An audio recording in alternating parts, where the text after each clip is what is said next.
Teknooloojii haaraan argamu hunda namoonni ni rifatu. Bara 1990 keessa hojjettoonni warshaa maashiniiwwan caccabsaa turan. Bara 1990 keessa immoo hojjettoonni waajjiraalee kompiitara sodaachaa turan. Bara 2000 keessa gaazexeessitoonni intarneetiin waan hunda balleessi jedhanii iyyaa turan. Har'as namoonni kana sodaachaa jiru. AI'n waan hunda fudhate jechaa jiru. AI'n namoota baay'ee hojii dhabsiisuuf jira. Sun dhugaa jiru homa gochuu hin danda'amu. Barnoonni ati barachaa jirtuu fi hojiin kee AI'dhaan affeekti ta'uuf jira. Deebii viidiyoo kana keessatti argatu. Garuu seenarraa kaanee osoo waayee waliin ilaallee history repeats itself first as a tragedy second as a farce jechuudhaan dubbata Karl Marx. Yeroo tokko abbaan koomunizimii Karl Marx akkas jedhee ture. Seenaan irra deebi'a. Tokkoffaa akka balaatti lammaffaa immoo akka qoosatti jechuudhaan dubbate. Barichi bara 1811 ture. Bara warraaqsi industirii jalqabaa biyya Ingiliz keessatti jalqabedha.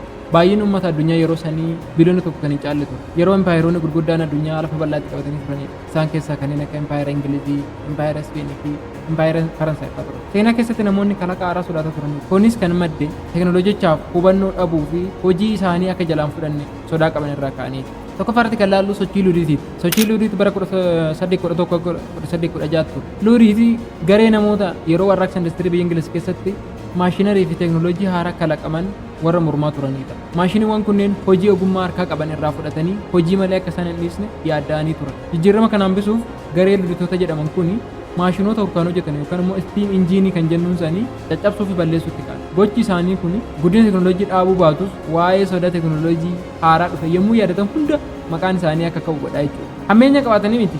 Hojii malee hafna jedhanii jireenya isaaniitiif yaadda'aniiti malee. Garuu dhugaa dubbachuuf sochiin isaanii kun hundi teknooloojii guddinaa fi warraaqsa industirii kanaan dhoowwatu. Lammaffaa irratti dhufaatii telegiraafaati kan laalu.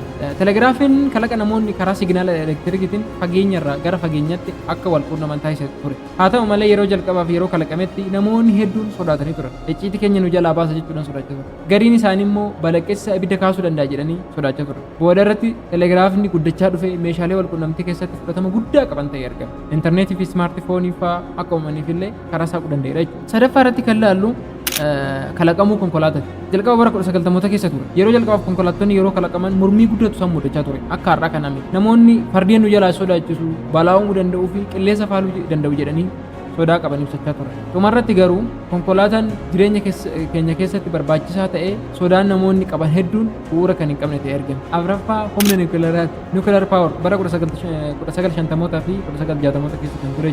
Kalaqni humna niwukilaaraa madda anniisaa haaraa boba'aa osoo hin gubin humna ibsaa uumuu danda'u fidee dhufe. Haa ta'u malee yaaddoo hedduus namoota baay'ee irratti kaase. Namoonni warshaaleen anniisaa niwukilaaraa akka dhoowwu isaan miidhuu akka danda'u sodaa qaban ibsachaa ture. Akkasumas iddoon niwukilaaraa itti hojjetamu sun yoo kan dhoowwu ta'e raadiyeeshinii naannoo sanitti waan bittinnaa'uuf raadiyeeshinii isaa sun immoo uummata baay'ee miidhuu waan danda'uuf raadiyeeshinii san sodaachaa turaniiti. Akkasuma yeroo TV'n argamu bara 1920tti TV ilaaluun namoota dadhaboo taasisa. Akkasumas leensii ijaa miidha jedhanii namoonni baay'ee mormaa turan. Akkasuma namoonni tokko tokko illee ijoollee keenya dadhaboo taasisa. Daa'imni leezii taati yoo TV kan laalaa ooltu ta'e. Akkasuma dubartoota mana keessatti illee dadhaboo taasisa jedhanii namoonni baay'een komii kaasaa turan. Dhumarratti garuu itti baramaa deemee tajaajilli isaa caalee itti fufe. Iddoo bashannanaatii fi namoonni intarteementii bakka ta'anii ilaalan ta'etti. Akkasuma bara 1970 keessa immoo bara kompiitaraa ture.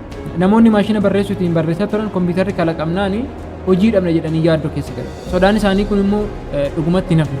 Garuu hojiin suni dhabamee ture hojjettoota ITtiin bakka bu'ee jechuudha. Teek industirii haaraan yeroo sana irra qabee dhalatee jechuudha. Bara 1990 keessa immoo namoonni intarneetiin yommuu dhufu manneen daldalaa, gaazexoota, walitti dhufeenya hawaasaa illee ni balleessa jedhanii sodaa guddaa qaban ibsachaa turan.